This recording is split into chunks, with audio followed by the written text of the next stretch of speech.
আচ্ছা, তো আমরা স্টার্ট করি আজকে। তো লাস্ট ক্লাসে আমরা হচ্ছে কি এই পর্যন্ত পড়েছিলাম, এটা আসলে এগুলো কনভেকশন কারেন্ট।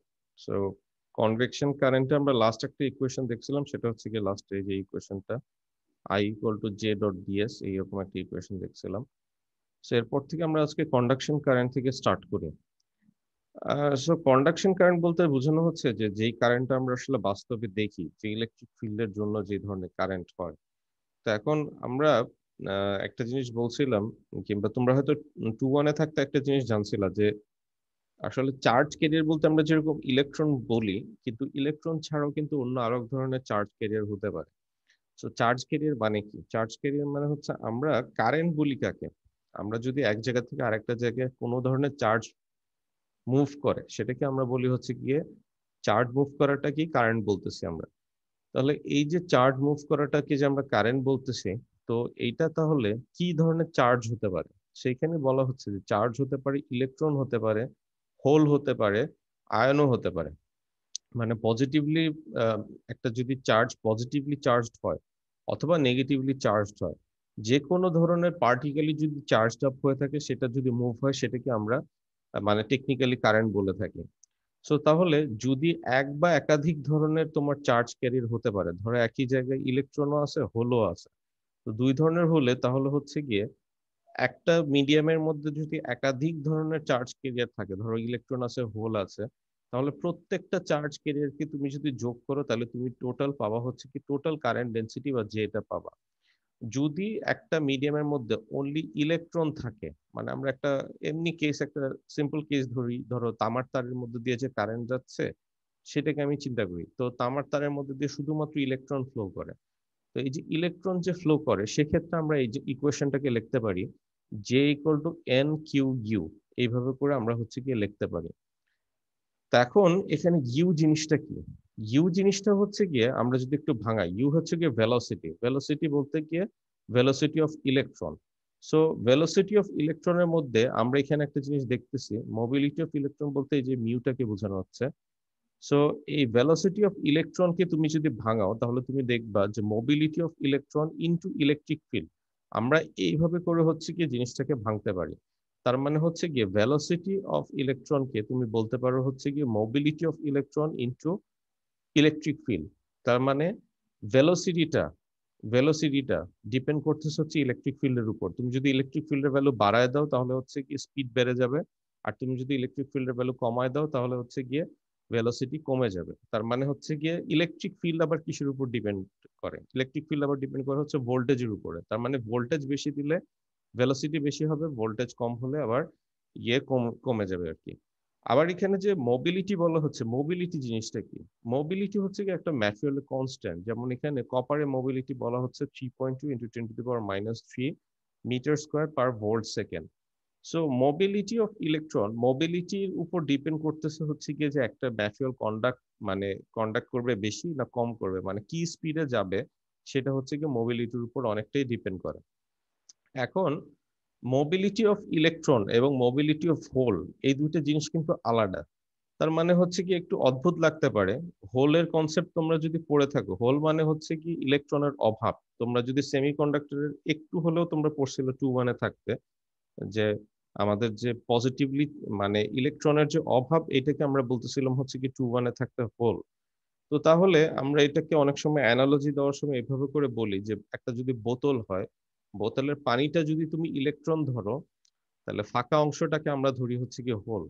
তাহলে তুমি যদি বোতলটাকে কাত করে দাও, তাহলে পানিটা এক মাথা থেকে আরেক মাথায় চলে আসবে, ফাঁকা জায়গাটা দেখা যাবে আরেক কোণা থেকে আরেক কোণা চলে আসছে। তো অনেকভাবে এইভাবে করে অ্যানালজি দেওয়া হয়। তো তাহলে তুমি যেই স্পিডে ইলেকট্রন মুভ করতেছে, সেই স্পিডে কিন্তু হোল মুভ করার কথা, কিন্তু বাস্তবে দেখা যায় ইলেকট্রনের স্পিড মানে পজিটিভ চার্জের স্পিড এবং নেগেটিভ চার্জের স্পিড হচ্ছে কি আলাদা হয়। সেটা কেন হয় তোমরা হচ্ছে গিয়ে আরো ভাঙবা। তোমরা যখন ফোর্থ ইয়ারে যাবা, ফোর্থ ইয়ারে যাওয়ার পর দেখবা যে এই মোবিলিটিকে আবার হচ্ছে গিয়ে ভাঙা যায়। কিংবা তোমরা হয়তো ম্যাটেরিয়ালস এর মধ্যেও কিছুটা পড়তে পারো, আমি শিওর না। এটা ম্যাটেরিয়ালস এর মধ্যে না থাকলেও তোমার হচ্ছে কি সলিড স্টেট ডিভাইসে আছে। দুইটা জায়গায় কোনো একটা জায়গায় আছে। তোমরা কি ইফেক্টিভ মাস নামে কোনো কিছু পড়ছো, বা এম স্টার এরকম কিছু একটা পড়ছো নাকি? না স্যার। না তো স্যার। ইফেক্টিভ মাসের উপর হচ্ছে কি মোবিলিটি ডিপেন্ড করে, এই জিনিসটা ভবিষ্যতে যে দেখবা আর কি, যে তোমরা এতদিন পর্যন্ত জেনে আসছো মাস হচ্ছে গিয়ে একটা ঐকিক, মানে একেবারে প্রাইমারি ইউনিট, এটা হচ্ছে চেঞ্জ হয় না, এটাকে ভাঙা যায় না, কিন্তু ইফেক্টিভ মাসের একটা কনসেপ্ট আছে আর কি। তো ওই জিনিসগুলো হয়তো তোমরা হয়তো সাফায়াত স্যারের কোর্সে কিছুটা পড়বা, অথবা হচ্ছে গিয়ে এটা ইয়েতে গিয়ে দেখবা আর কি, তোমরা ফোর্থ ইয়ারে যখন সলিড স্টেট ডিভাইস পড়বো সেখানে যেয়ে দেখবা। তার মানে মিউকেও আরো ভাঙানো যায়, কিন্তু আপাতত আমরা মাইক্রোস্কোপিক লেভেলে যেহেতু বলতেছি, আমরা ন্যানো লেভেলে যাইনি, তো আমরা এটাকে মিউ হিসাবে ধরে রাখি এবং এটাকে আমরা একটা কনস্ট্যান্ট ধরি। সো এখন এন এবং কিউ, এই দুইটা জিনিসকে আবার হচ্ছে কি রো হিসেবে লেখা যায়। রো হচ্ছে কি আমরা লাস্ট ক্লাসে দেখিয়েছিলাম, এটাকে আমরা বলতেছিলাম চার্জ ডেনসিটি।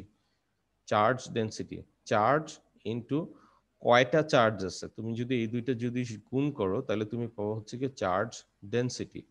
তাহলে এই দুইটাকে আমরা চার্জ ডেনসিটি লিখতেছি, আর ইউটাকে এইভাবে লিখতেছি। পরের লাইনে এই ইউটাকে হচ্ছে কি মিউ ইনটু ই এইভাবে করে ভেঙে লিখতেছি। আর পরের লাইনে আমি মাঝের যে দুইটা জিনিস আছে, এই দুইটা জিনিসকে একই সাথে সিগমা বলতেছি। এই সিগমা জিনিসটাকে বলা হয় হচ্ছে কি কন্ডাক্টিভিটি। সো কন্ডাক্টিভিটি মানে হচ্ছে গিয়ে মোবিলিটি এবং চার্জ ডেনসিটি, এই দুইটা জিনিস তুমি যদি একই সাথে গুণ করো তাহলে তুমি পাবা হচ্ছে গিয়ে কন্ডাক্টিভিটি।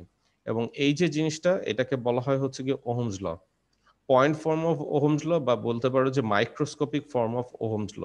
তোমরা হয়তো V equal to I R এই জিনিসটাকে পড়ে আসছে হচ্ছে গিয়ে ওহমস ল, কিন্তু পয়েন্ট ফর্ম বা microscopic form of Ohm's law বলতে বোঝায় হচ্ছে গিয়ে কারেন্ট ডেনসিটি হচ্ছে গিয়ে ডিপেন্ড করতেছে ইলেকট্রিক ফিল্ডের সাথে, এবং এই দুইটার মাঝে যে প্রপোর্শনালিটি কনস্ট্যান্ট সেটা ডিপেন্ড করতেছে হচ্ছে গিয়ে ম্যাটেরিয়ালের কন্ডাক্টিভিটির উপরে।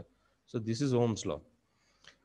তো পরবর্তী ক্ষেত্রে যেটা দেখানো হয়েছে যে এই জিনিসটা হয়তো একটু কনফিউজিং হতে পারে, তো এইটাকে আসলে আরেকটু ভাঙানোর জন্য বা এক্সপ্লেন করার জন্য পরের লাইনে এটা লেখানো হয়েছে যে শুধুমাত্র ইলেকট্রন না হয়ে আমরা জানি সেমিকন্ডাক্টর, যেমন একটা পিএন জাংশন যে তোমরা পড়ে আসছো, একেবারে সিম্পল যে ডিভাইসটা, P type material N type material, এই পাশে P type material N type material. আমরা জানি পি টাইপ ম্যাটেরিয়ালের মধ্যে হোল বেশি থাকে, এন টাইপ ম্যাটেরিয়ালের মধ্যে ইলেকট্রন বেশি থাকে। তাহলে সেমিকন্ডাক্টরের মধ্যে বেশি থাকে মানে কি, পি টাইপ ম্যাটেরিয়ালের মধ্যে কি খালি হোল থাকে? অবশ্যই না, এর মধ্যে হোলও থাকে ইলেকট্রনও থাকে, তার মানে ইলেকট্রন হোল দুইটা জিনিসই থাকে। সো এর মধ্যে তুমি যদি চিন্তা করো, এর মধ্যে এই পি টাইপ ম্যাটেরিয়ালের মধ্যে কারেন্টের ভ্যালু বা কারেন্ট ডেনসিটির ভ্যালু কি হবে, তোমাকে দুইটা জিনিসই হিসাব করতে হবে, তোমাকে হোল এবং ইলেকট্রন দুইটাকে হিসাব করতে হবে। So in semiconductor both electron and hole exist, in this case আমাদের কারেন্ট ডেনসিটি উইল বি এই ইলেকট্রনের পার্ট এবং এটা হচ্ছে কি হোলের পার্ট, এই দুইটা জিনিস তোমাকে যোগ করতে হবে। সো দুইটা ক্ষেত্রে আলাদা আলাদাভাবে লিখতে হবে, কারণ একটু আগে যে কথাগুলো বললাম যে ইলেকট্রনের মোবিলিটি এবং হোলের মোবিলিটি কিন্তু আলাদা হবে, তার মানে তাদের দুইজনের স্পিড সেম হবে না। একটা ম্যাটেরিয়ালের মধ্যে ইলেকট্রনের স্পিড বেশি হয়, নর্মালি হোলের স্পিড কম হয়। সো জে ইকুয়াল টু, তুমি এইটা যদি লেখো তো এই পুরো জিনিসটা হচ্ছে গিয়ে তোমার সেমিকন্ডাক্টরের ক্ষেত্রে সিগমা। তো তুমি বলতে পারো যে একটা ধরো ম্যাটেরিয়াল গ্যালিয়াম আর্সেনাইড, ধরো গ্যালিয়াম আর্সেনাইড আছে, গ্যালিয়াম আর্সেনাইটের মধ্যে সিগমার ভ্যালু হচ্ছে গিয়ে অত পার্সেন্ট বা এইরকম। এইভাবে করে প্রত্যেকটা ম্যাটেরিয়ালের মধ্যে এই জিনিসটা বলতে পারো, ম্যাটেরিয়ালের উপর ডিপেন্ড করে সিগমার ভ্যালুটা চেঞ্জ হয়। সো এই হচ্ছে গিয়ে কন্ডাকশন কারেন্ট, এবং মোটামুটি এই কন্ডাকশন কারেন্টের আলাপ।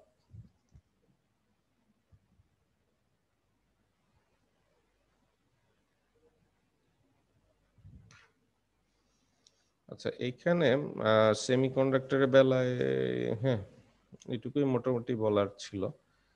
আম, কারো কি কোনো প্রশ্ন আছে এখানে? কারো কোনো প্রশ্ন নেই?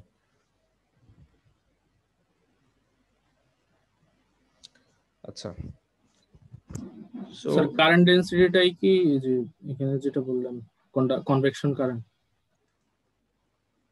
কি হয়েছে? কারেন্ট ডেন্সিটি কে তো আমরা দেখলাম লাস্ট ক্লাসে স্যার জে দিয়ে প্রকাশ করছে, এটা কি এখানে স্যার কন্ডাকশন কারেন্ট? এটা তো কারেন্ট ডেনসিটি, হ্যাঁ, কারেন্ট ডেনসিটি হচ্ছে কি কন্ডাকশন কারেন্ট ডেনসিটি, এইভাবে করে তুমি বলতে পারো। মানে আমরা কিন্তু প্রথমেই ভাগ করছিলাম লাস্ট ক্লাসে, যদি মনে করে থাকো, যে কন্ডাকশন কারেন্ট এবং কনভেকশন কারেন্ট।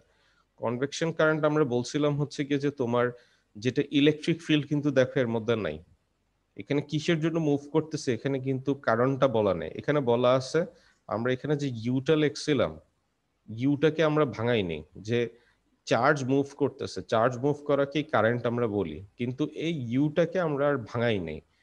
আজকে আমরা যেটা করছি সেটা হচ্ছে কি ইউটাকে ভাঙাইছি, এবং আমাদের এই ইউটা ডিপেন্ড করতেছে হচ্ছে কি ইলেকট্রিক ফিল্ডের উপরে।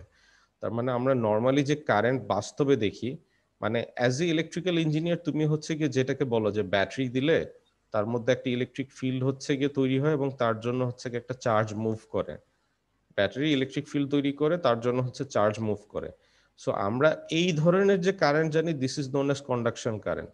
কিন্তু অন্য যে কারেন্ট আছে, যেটা হচ্ছে গিয়ে তোমার এই যে এইখানে যেটা আছে যে কনভেকশন কারেন্টের বেলায়, কনভেকশন কারেন্ট হচ্ছে কি যেটা বললাম যে ঠিক ইলেকট্রিক্যাল ইঞ্জিনিয়াররা তোমরা আন্ডার গ্রাজুয়েটে এই ধরনের কিছু পড়বে না, কিন্তু ভবিষ্যতে তোমরা যদি প্লাজমা ফিজিক্স নিয়ে পড়াশোনা করো তাহলে হচ্ছে কি কনভেকশন কারেন্ট সম্পর্কে তোমাদের আরো অনেক বিস্তারিত পড়াশোনা করার আছে আর কি, যে ইলেকট্রিসিটি মানে কোন একটা পার্টিকেল চার্জ হতে পারে আর কোন কোন কারণে। কিন্তু আমরা আপাতত আমাদের পুরো পড়াশোনাটা ইলেকট্রিক ফিল্ডের রেসপেক্টে রাখবো, এর রেসপেক্টে রাখবো, যে ইলেকট্রিক ফিল্ডের কারণে যে ধরনের কারেন্ট যাওয়া আসা করে সেটার মধ্যে আমরা আমাদের চিন্তা ভাবনাটা আবদ্ধ রাখবো, কারণ আদারওয়াইজ এত পড়ার আসলে সময় নেই একটা কোর্সের মধ্যে।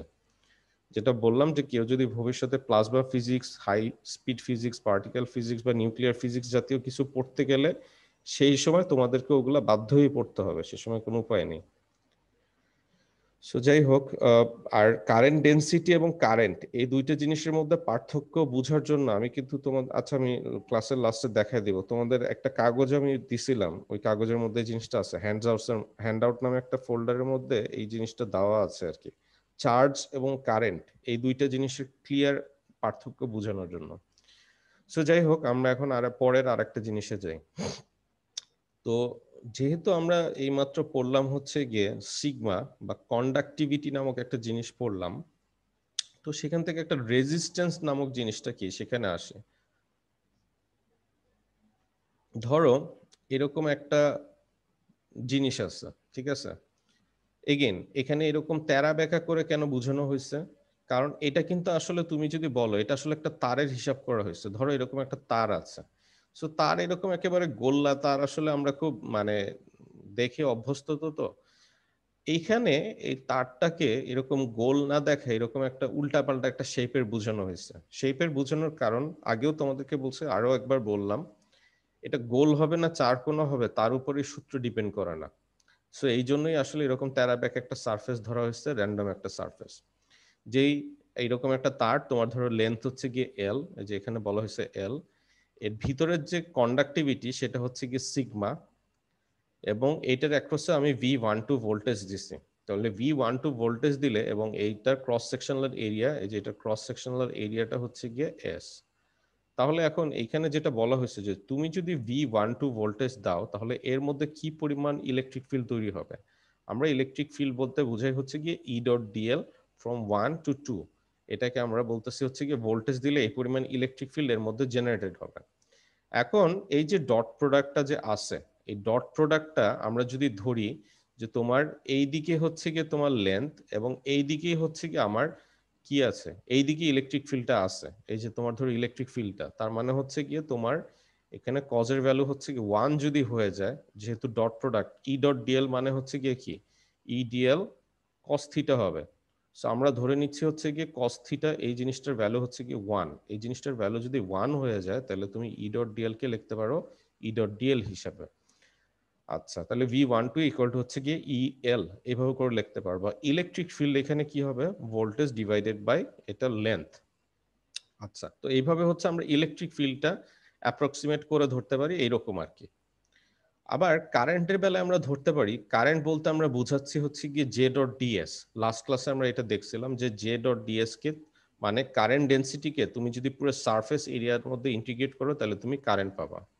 এগেইন সারফেস এরিয়া মানে এইটা তো আমাদের এস, এসটার হচ্ছে কি আমরা ভেক্টরটা ধরতেছি হচ্ছে সারফেস নর্মাল যেটা এই বরাবর। আবার কারেন্টটাও যেহেতু এই বরাবরই যাচ্ছে, এই বরাবরই কারেন্ট যাচ্ছে, তাহলে এদের দুইজনের মাঝখানের কজের ভ্যালুটা কিন্তু এগেইন হচ্ছে গিয়ে কি লিখতে পারি আমরা, কস থিটা ইকুয়াল টু হচ্ছে গিয়ে 1।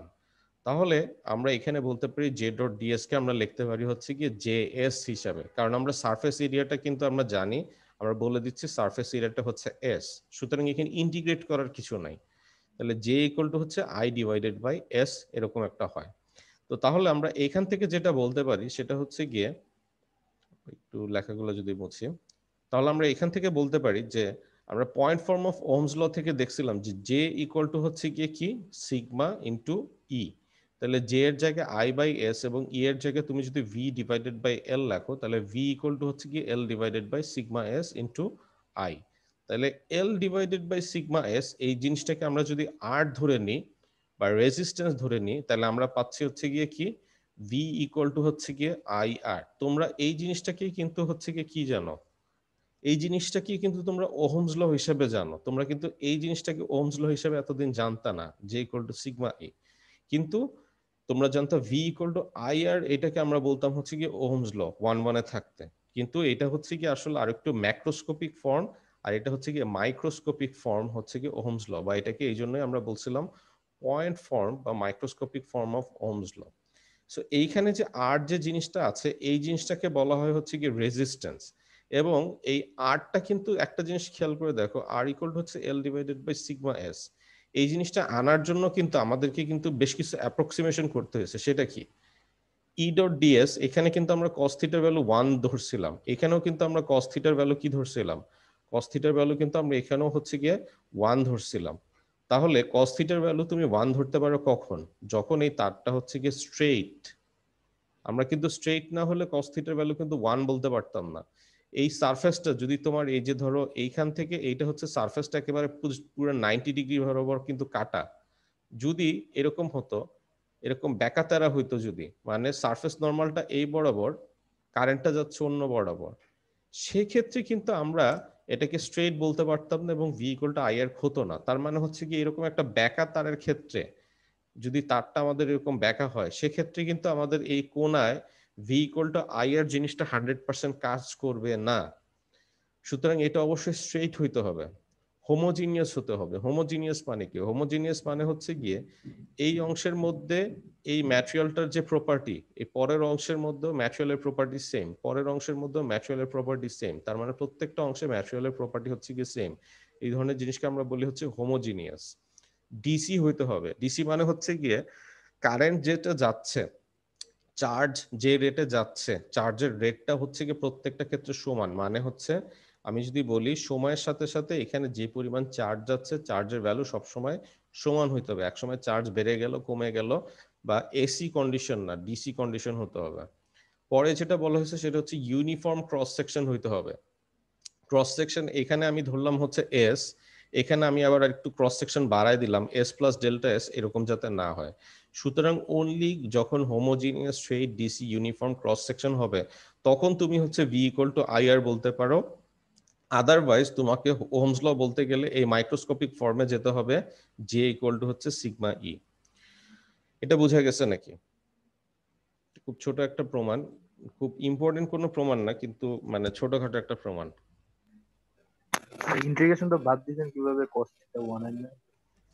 কোথায়, এইখানে না এখানে? তো পাঁচটা স্যার, b1 2 আচ্ছা ইন্টিগ্রেশনটা মানে ইন্টিগ্রেশনটা শুধু বুঝতেছি না, বাদ দিয়েছেন কিভাবে? আচ্ছা, ইন্টিগ্রেশনটা বাদ দিলাম কিভাবে, E dot DL. E dot DL হচ্ছে কি তুমি যদি ইন্টিগ্রেশন করো, ই ডট ডিএল এর ইন্টিগ্রেশন করলে, ই ডট ডিএল মানে কি, ডিএল জিনিসটা কি, ডিএল মানে হচ্ছে কি ক্ষুদ্র ক্ষুদ্রতে লেন্থ। ক্ষুদ্র লেন্থ নাকি? তুমি যদি জি পুরা স্যার। লেন্থটাকে তুমি যদি ইয়ে করো, যোগ করো, তাহলে তুমি কি পাবা, লেন্থ এই পুরোটা এল পাবা না? জি স্যার। এই জন্যই তুমি হচ্ছে গিয়ে ই ডট ডিএলটাকে আমি সরাসরি ভাবে এখানে এল লিখে দিছি। সিমিলার ওয়েতে এখানেও কিন্তু জে ডট ডিএস কে, সারফেস ইন্টিগ্রেশনটাকে কিন্তু আমি ইন্টিগ্রেশন না করে এস বলে দিচ্ছি। কেন? কারণ হচ্ছে ই ডট ডিএস মানে হচ্ছে গিয়ে এই যে জে ডট ডিএস মানে হচ্ছে এইটুক অংশের মধ্যে যে কারেন্ট যাচ্ছে সেটা হচ্ছে গিয়ে জে ডট ডিএস। ঠিক আছে, আবার আরেকটা অংশে আমি হচ্ছে করতেছি, এটা হচ্ছে জে ডট ডিএস। প্রত্যেকটা তুমি যখন যোগ করবা অথবা পুরোটা যদি তুমি ইন্টিগ্রেশন করো, তাহলে তুমি কি পাবা, পুরো অংশের মধ্যে করলে পুরোটার সারফেস এরিয়া কত, এস না? তাহলে তুমি এটা পাবা হচ্ছে কি জে এস সরাসরি ভাবে। ই ডট ডিএল মানে হচ্ছে কি ক্ষুদ্রাতি ক্ষুদ্র অংশের জন্য, এই যে এখানে ই যাচ্ছে এই পাশে, এল যাচ্ছে এই পাশে, তাহলে এইটুকের জন্য আমার ই ডট ডিএল। তারপর আবার ছোট একটা অংশ ই ডট ডিএল, আবার ছোট একটা অংশ ই ডট ডিএল। প্রত্যেকটা অংশ তুমি যদি যোগ করো তাহলে তো তুমি এখানে এল পাচ্ছ। সুতরাং এখানে এই জন্য সরাসরি ভাবে লেন্থের ভ্যালুটা বলে দেওয়া হয়েছে, কারণ আমি এখানে লেন্থটা অলরেডি জানি লেন্থটা কত এই জন্য। এবং ডট প্রোডাক্টটা কেন ডট প্রোডাক্টটা বাদ হয়েছে সেটাও তো বুঝতে পারতেছো, কারণ cos থিটার ভ্যালু 1 হয় কখন? 0 হলো নাকি?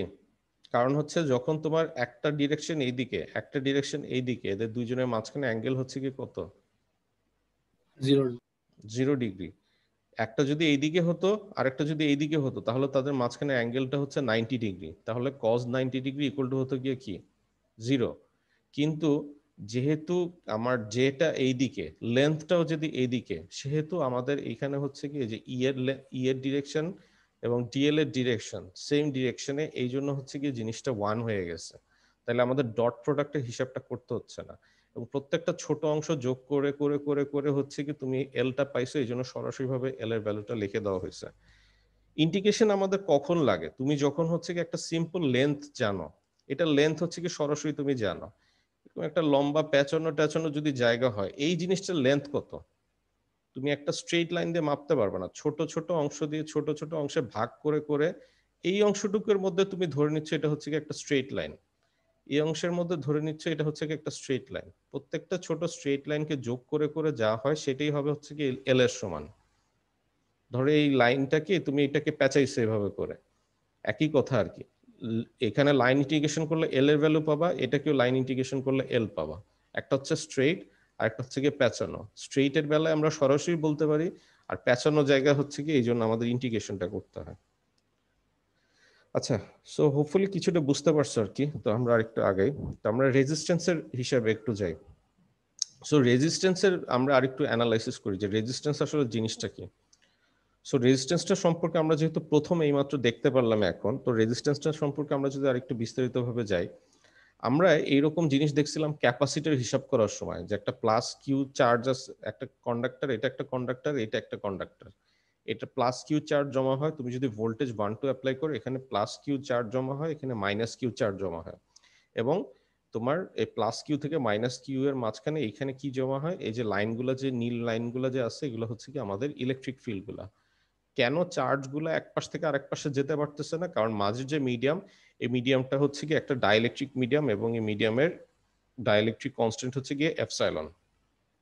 সো এই এপসাইলন, এবং এটা হচ্ছে কি আমরা বলছিলাম ডাইইলেকট্রিক ম্যাটেরিয়াল। সো এই জন্য হচ্ছে কি একটা চার্জ এই পাশ থেকে এই পাশে যেতে পারছে না, আদারওয়াইজ তো প্লাস মাইনাস চার্জ একজন একজনকে নিউট্রালাইজ করে ফেলতো। সো এইরকম ক্ষেত্রে আমরা জানি ক্যাপাসিট্যান্স শো করে Q divided by V. So Q divided by V আমরা এই সূত্র অলরেডি দেখে আসছি যে কিউ ইকুয়াল টু হচ্ছে কি ডি ডট ডিএস। এটাকে আমরা বলছিলাম হচ্ছে কি generalised Gauss's theorem, D dot DS. আবার ভি ইকুয়াল টু আমরা জানি হচ্ছে কি ই ডট ডিএল। সো এখানে ডি ইকুয়াল টু তুমি যদি এপসাইলন ই লেখো, এই যে এখানে যেটা করা হয়েছে ডি ইকুয়াল টু এপসাইলন ই, মানে ডি তে না লিখে আমরা ই তে লিখছি আর কি, তাহলে তুমি ইকুয়েশনটা পাবা হচ্ছে এই যে এরকম। তো আমরা এটাকে ধরলাম হচ্ছে কি 1 নাম্বার ইকুয়েশন।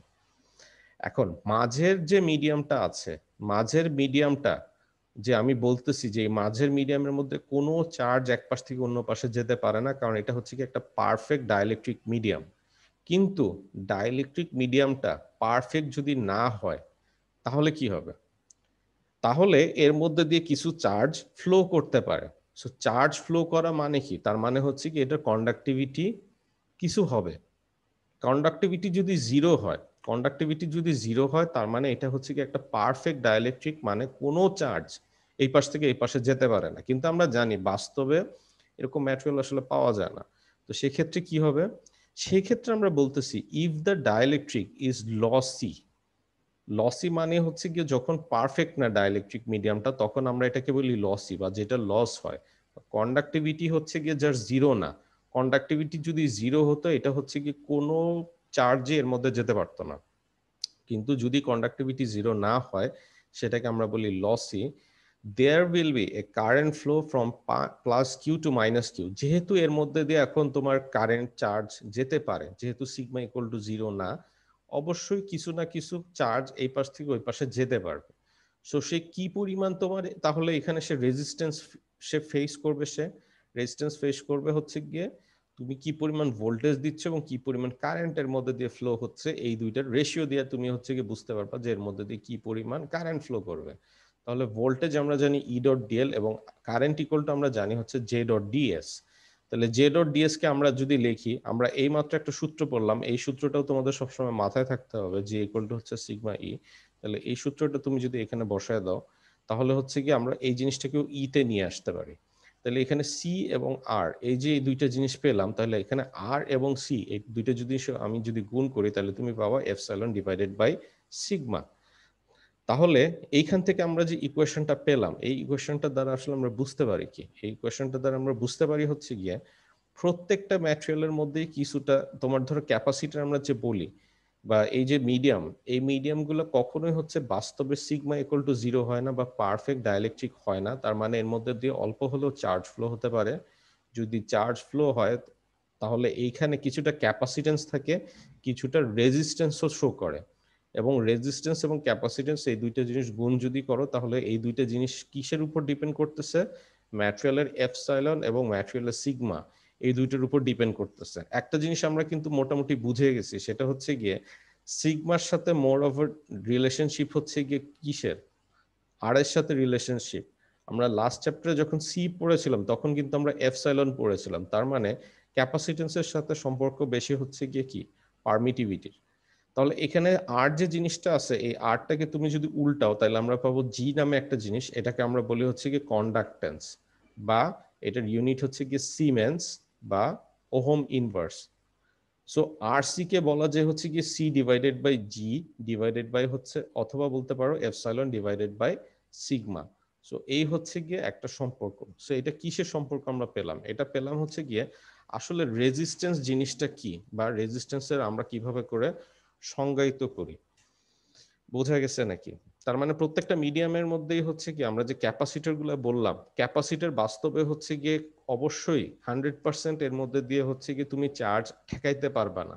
মাঝের যে মিডিয়াম থাকে, মাঝের মিডিয়ামটা কখনোই পারফেক্ট ডাইলেকট্রিক হয় না, এমন কোনো মিডিয়াম নাই। আমরা যে ফ্রি স্পেস বলতেছিলাম, ফ্রি স্পেসের ধারণা হচ্ছে গিয়ে ফ্রি স্পেস হচ্ছে গিয়ে একটা পারফেক্ট ডাইলেকট্রিক, এর মধ্যে দিয়ে কোনো ধরনের কন্ডাক্টিভিটি হচ্ছে জিরো। কিন্তু কন্ডাক্টিভিটি জিরো আসলে কোনো ম্যাটেরিয়াল নাই। তুমি যদি বাতাস বলো বা তুমি যদি অন্য কোনো যে কোনো ম্যাটেরিয়ালের কথা চিন্তা করো, খুব ভালো কন্ডাক্টর, এর মধ্যেও দেখবে কন্ডাক্টিভিটি কিছু সিগমার ভ্যালু আছে আর কি। তো এই হচ্ছে গিয়ে, এই জন্য আমরা এই ধরনের ম্যাটেরিয়ালকে আমরা বলি হচ্ছে গিয়ে লসি ম্যাটেরিয়াল বা লসি ডাইলেকট্রিক ম্যাটেরিয়াল, যে যার মধ্যে সিগমার ভ্যালু হচ্ছে গিয়ে এই যে লসি ম্যাটেরিয়াল, যেটার মধ্যে কন্ডাক্টিভিটি কখনো জিরো হয় না। তো কারো কোনো প্রশ্ন আছে এই নিয়ে?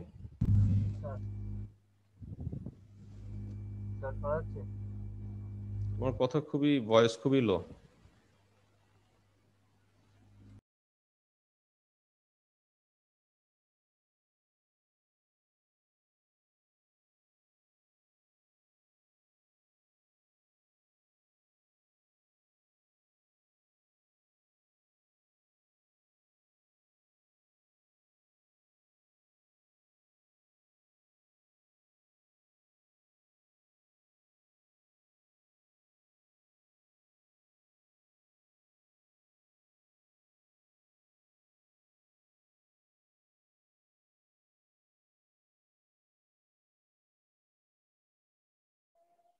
স্যার আপনি মনে হয় মিউট হয়ে গেছেন।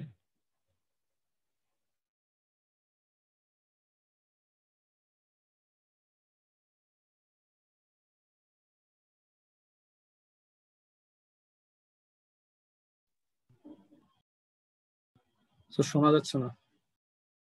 স্যার আপনি মিউট হয়ে গেছেন মেবি। আচ্ছা, আমার কি কথা একবারই শোনা স্যার মিউট যাচ্ছিল হয়ে না? গেছিলেন স্যার আপনি। না স্যার, আচ্ছা একদমই শোনা যাচ্ছে না। আচ্ছা, ঠিক আছে। তো আমি যেটা বলতেছিলাম সেটা হচ্ছে গিয়ে, ধরো এটা আমাদের সব থেকে ইম্পর্টেন্ট এই চ্যাপ্টারের ইকুয়েশনের মধ্যে একটা। সো এইখানে যেটা বলতে যাচ্ছিলাম সেটা হচ্ছে কি, এই একটা বক্স আছে, এই বক্সটার মধ্যে ধরো কোনো পরিমাণ চার্জ জমা থাকতে পারে না, ঠিক আছে? কোনো চার্জ এর মধ্যে জমা থাকতে পারে না। তাহলে যে পরিমাণ কারেন্ট এখানে ঢুকতেছে, সে পরিমাণ কারেন্ট কি হয়ে যাবে? বের হয়ে যেতে হবে। এখন ডিকিউ বাই ডিটি বলতে বোঝানো হচ্ছে গিয়ে যে কি পরিমাণ চার্জ সময়ের সাথে সাথে পরিবর্তন হচ্ছে। তো সামনে মাইনাস দিয়ে যেটা বোঝানো হচ্ছে সেটা হচ্ছে গিয়ে কি পরিমাণ চার্জ কমে যাচ্ছে। তো তাহলে এইখানে যে পরিমাণ কারেন্ট ঢুকতেছে সেই পরিমাণ চার্জ কমে যাচ্ছে। কারণ আমরা তো এইভাবে করে আসলে কারেন্টকে ডিফাইন করি, যে সময়ের সাথে সাথে কি পরিমাণ চার্জ বেড়ে যাচ্ছে বা কমে যাচ্ছে, তাহলে যে পরিমাণ কারেন্ট এখানে ঢুকবে সেই পরিমাণ চার্জ এখানে কমে যেতে বাধ্য হবে। এখানে আরেকটা পসিবিলিটি হতে পারে, ধরো এখানে কোনো নতুন একটা চার্জ এই বক্সের মধ্যে কি তৈরি হতে পারে, কিংবা এখানে চার্জ কি হাওয়া হয়ে যেতে পারে? অ্যান্সার হচ্ছে গিয়ে না। Principal of conservation of charges থেকে আমরা বলতে পারি যে তোমার এইখানে নতুন কোনো চার্জ তৈরি হতে পারে না, আবার নতুন কোনো একটা চার্জ ডেস্ট্রয়ও হইতে পারে না। একটা চার্জ তৈরি হতে পারে না, আবার ডেস্ট্রয়ও হইতে পারে না। তাহলে যে পরিমাণ চার্জ এখানে ঢুকতেছে সেই পরিমাণ চার্জ বের হতে হবে। সেটাই বলা হচ্ছে যে from principal of conservation of charge, the time rate of decrease of charge within the given volume must be equal to the net outward current flow through the surface of the volume। তার মানে যে পরিমাণ current ঢুকতেছে সেই পরিমাণ এই পাশে বের হয়ে যেতে হবে, যেহেতু এখানে কোনো কিছু জমাও হচ্ছে না। তাহলে আমরা বলতে পারি যে জে ডট ডিএস বা যে পরিমাণ কারেন্ট যাচ্ছে সেটা হবে হচ্ছে গিয়ে কি পরিমাণ চার্জ কমে যাচ্ছে তার সমান। তাহলে এখানে কিউ কে কি লেখা যায়? আমরা লিখতে পারি হচ্ছে গিয়ে volume integral of rho v dv. এই জিনিসটাকে আমরা বলতে পারি হচ্ছে গিয়ে কিউ, বা টোটাল অ্যামাউন্ট অফ চার্জ হচ্ছে গিয়ে volume integral of rho v dv. আমরা অনেক আগে এই জিনিস পড়ে আসছি। সো তুমি এখানে যে কাজটা করা হয়েছে সেটা হচ্ছে গিয়ে আমরা এখানে সারফেস ইন্টিগ্রেশন থেকে ভলিউম ইন্টিগ্রেশনে কনভার্ট করছি ইউজিং কি, আমরা চাইলেই করতে পারি ইউজিং ডাইভারজেন্স থিওরেম, রাইট? সাইডে লিখতে হবে এই জিনিস, ডাইভারজেন্স থিওরেম। এবং এখানে কি করেছে, এখানে আমরা ইন্টিগ্রেশনটা যদি বাইরে নিয়ে আসি তাহলে আমরা এই জিনিসটাকে পার্শিয়াল ডিফারেন্সিয়েশন হিসেবে লিখতে পারি rho V divided by del t এই হিসাবে আর কি। তো দুই পাশে আমরা যদি এখন ভলিউম ইন্টিগ্রালটা বাদ দিয়ে দিই তাহলে আমরা লিখতে পারি হচ্ছে গিয়ে divergence of J is equal to minus del rho V divided by del T. So এই যে সূত্রটা, এই সূত্রটাকে বলা হয় হচ্ছে গিয়ে পয়েন্টিং থিওরেম, ঠিক আছে? সো এটা আমরা একটু পরে দেখবো, আবার সমস্যা নাই। সো এই জিনিসটাকে আমরা বলি হচ্ছে কি তোমার কন্টিনিউটি ইকুয়েশন, সরি, এই জিনিসটাকে আমরা বলি হচ্ছে কি কন্টিনিউটি ইকুয়েশন। সো এই জিনিসটাকে আমরা আরেকটু এক্সটেন্ড করতে পারি, এটাকে এভাবে না রেখে। সেটা হচ্ছে গিয়ে কি, সেটা আমরা লিখতে পারি হচ্ছে গিয়ে জে কে আমরা লিখতে পারি হচ্ছে এই মাত্র যেটা বললাম যে জে ইকুয়াল টু হচ্ছে সিগমা ই। এই যে সূত্রটা আমরা দেখলাম যে point form of Ohm's law, এটা তোমার মাথায় রাখতে হবে। So J equal to sigma E, আমরা যদি এটা এখানে বসায় দিই তাহলে আমরা লিখতে পারি হচ্ছে জে কে বাইরে সিগমা হিসেবে নিয়ে আসতে পারি, আর এটাকে বাম পাশে নিয়ে আসি। তারপরে আমরা যেটা করতেছি সেটা হচ্ছে এখান থেকে এখানে কি করা হয়েছে কেউ বলতে পারবা?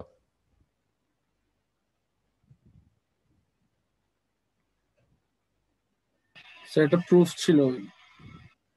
এটা একেবারে প্রথম আমরা যে সূত্র পড়ছিলাম Gauss's theorem, divergence of E equal to হচ্ছে rho divided by epsilon naught. এই যে এরকম পড়ছিলাম, divergence of E equal to হচ্ছে গিয়ে rho V divided by epsilon naught, একবার প্রথম দিককার সূত্র। সেই সূত্র অনুযায়ী আমরা বলতে পারি divergence of E equal to rho V divided by epsilon. তাহলে আমরা এটা এভাবে করে লিখি। আসলে আমার উদ্দেশ্যটা কি, তুমি যদি দেখো এখান থেকে একটু ভাঙাচুরা করার পরে এই যে ইকুয়েশনটা, এই ইকুয়েশনের মধ্যে মেইনলি আমরা রো ভির একটা ইকুয়েশন আমরা কনভার্ট করলাম, বা চার্জের একটা ইকুয়েশন আমরা কনভার্ট করলাম। সিগমা এবং এপসাইলন এই জিনিসগুলো কিন্তু কনস্ট্যান্ট। সিগমা হচ্ছে গিয়ে ম্যাটেরিয়ালের কন্ডাক্টিভিটি, আর এপসাইলন হচ্ছে গিয়ে ম্যাটেরিয়ালের পারমিটিভিটি। সো এইভাবে করে নিয়ে আসলাম। সো এই যে ইকুয়েশন, এই ইকুয়েশনটা হচ্ছে গিয়ে কি একটা differential equation, first order differential equation. So first order differential ইকুয়েশনের সলিউশন আমরা জানি, এটা হচ্ছে রো ভিটা হচ্ছে কি আমাদের এখানে ভ্যারিয়েবলটা। তাহলে রো ভির সলিউশনটা কি হবে? রো ভি ইকুয়াল টু হবে হচ্ছে গিয়ে rho naught into e to the power minus sigma divided by epsilon. মানে এই যে সামনে যে জিনিসটা আছে এই জিনিসটা এক্সপোনেন্টের মাথায় উঠে যায় এবং সেটা হবে হচ্ছে কি মাইনাস, এবং এটা যেহেতু ডিফারেন্সিয়েশন করা হচ্ছে টি এর সাপেক্ষে, টিটা এখানে চলে আসবে। তো এইটা হচ্ছে গিয়ে ফার্স্ট অর্ডার ডিফারেন্সিয়েশন। তাহলে এটা হচ্ছে গিয়ে কি, এটা হচ্ছে কি এটার সলিউশন। সো তোমাদের যদি প্রশ্ন করা হয় যে কন্টিনিউটি ইকুয়েশনটা বলো এবং কন্টিনিউটি ইকুয়েশনের সলিউশন করো, সো এইটা হচ্ছে কি কন্টিনিউটি ইকুয়েশনের সলিউশন। এখন প্রশ্ন হচ্ছে কি এই রো নট জিনিসটা কি? রো নট হচ্ছে গিয়ে মানে ভলিউম, মানে বলতে চাচ্ছে এখানে ইকুয়েশনটা কি বলতে যাচ্ছে সেটা সম্পর্কে তাহলে আমরা আরেকটু আলোচনা করি যে ইকুয়েশনটার আসলে মিনিংটা কি, বা কন্টিনিউটি ইকুয়েশনের মিনিং কি। কন্টিনিউটি ইকুয়েশনের মিনিং কি সেটা বলার আগে আমরা আরেকটু জিনিস দেখে নিই। আমরা এখানে একটা কাজ করছি, সেটা কি, সেটা হচ্ছে গিয়ে এই যে এইখানে যদি তুমি খেয়াল করে দেখো divergence of J equal to হচ্ছে কি minus rho V divided by del T, এইটাকে আমরা বাম পাশে নিয়ে আসছিলাম, ঠিক আছে? এই যে ইকুয়েশনটা, এই ইকুয়েশনটাকে আমরা যদি এখানে নিয়ে আসি, এই যে এই ইকুয়েশনটাই আমরা এখানে নিয়ে আসছি, এই যে এখানতে নিয়ে আসছি ইকুয়েশনটাকে আমরা যদি এখন একটু ভাঙাই, যে ধরো del rho V divided by del T, এটা মানে কি? এটার মানে হচ্ছে গিয়ে তোমার চার্জ কি পরিমাণ সময়ের সাথে সাথে কি হচ্ছে, পরিবর্তন হচ্ছে। ভলিউম চার্জ সময়ের সাথে সাথে কি পরিমাণ পরিবর্তন হচ্ছে নাকি? তো জি ধরো স্যার।